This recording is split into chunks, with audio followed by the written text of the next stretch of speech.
పాప క్షమాపణ పొందింటది. అమ్మా ఏం పొందాలి మనం? పాప క్షమాపణ పొందాలి. యేసు ప్రభువు ఎప్పుడైతే ఆమెకు యాకోబు బోధించాడో రాహేలు దేవుని అనుసరించి దేవుని యొక్క క్షమాపణ అడిగింటది. ఆయన నిజమైన దేవుడు అని అది తెలుసుకుంది. గర్భఫలం ఇచ్చేది నా భర్త కాదు దేవుడు అని అంగీకరించి పాపాన్ని ఒప్పుకొని ఎప్పుడైతే దేవుని యందు విశ్వాసం ఉంచి మోకరించి ప్రార్థన చేయగలిగి వచ్చిందో అప్పుడు ఆయన మనకు దేవుడు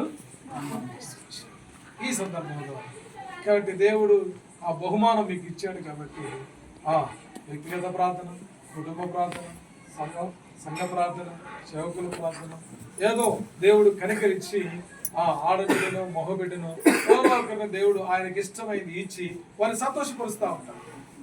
ఇది దేవుని కార్యము. కాబట్టి మనం ఈ గర్భంలో ఎవరు ఇచ్చినారని నమ్మాలా? దేవుడు ఇచ్చింది. కాబట్టి ఏది ఇచ్చినా ఎవరు ఇచ్చారు? దేవుడు ఇచ్చాడు, మనుషులు ఇచ్చింది కాదు. కాబట్టి ఆ ఇచ్చిన దేవుణ్ణి ఇప్పుడు ఏం చేయాలి మనం?